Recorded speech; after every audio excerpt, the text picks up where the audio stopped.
ఆ ప్రతి ఇంటికి వచ్చి ఆ అవ్వ తాతల ముఖంలో చిరునవ్వును చూస్తూ ఆ పేదలకు నేరుగా చేతికే అందిస్తా ఉన్న పేదల అనుకూల భావజాలమైన మన ప్రభుత్వానికి మధ్య జరుగుతా ఉన్న యుద్ధం ఆలోచన చేయమని అడుగుతా ఉన్నా.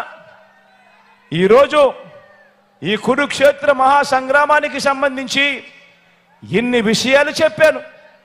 మీ అందరూ నేను ఒకటే అడుగుతా ఉన్నాను, పేదల భవిష్యత్ కొరకు, పేదల భవిష్యత్ కొరకు, పేదలకు అండగా తోడుగా నిలబడేందుకు మీరంతా కూడా సిద్ధమేనా అని అడుగుతా ఉన్నాను.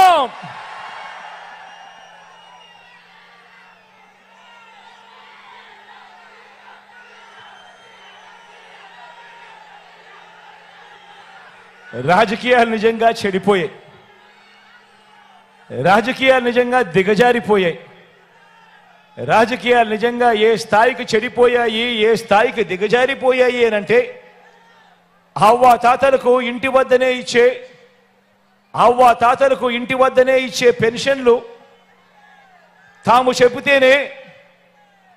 చెబితేనే చంద్రబాబు నాయుడు గారు ఆపించారు అని అహంకార ధోరణితో వాళ్ళ పార్టీకి సంబంధించిన ఎమ్మెల్యే అభ్యర్థులు మొన్ననే చూసా టీవీలో, రాజమండ్రిలో టీడీపీ అభ్యర్థి ఆదిరెడ్డి వాసు లాంటి వారు ఏకంగా ప్రెస్ మీట్లు పెట్టి మరీ చెప్పటం మీరంతా కూడా చూశారు.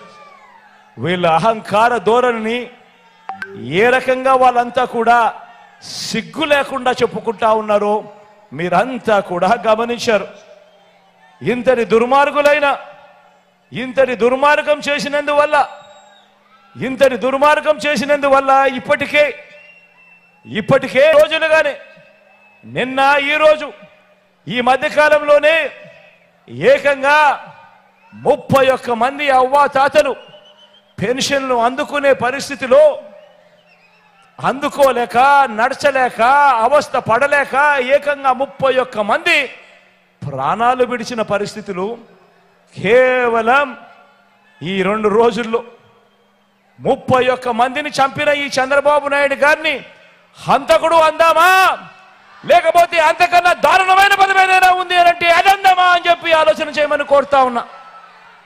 నేను అడుగుతా ఉన్నా ఇదే చంద్రబాబు నాయుడు, అయ్యా చంద్రబాబు నాయుడు గారు, ఈ రాష్ట్రంలో 66 లక్షల మంది పెన్షన్ తీసుకుంటా ఉన్నారు, అవ్వ తాతలు ఉన్నారు, వితంతు అక్క చెల్లెమ్మలు ఉన్నారు, నా దివ్యాంగులు ఉన్నారు. మీ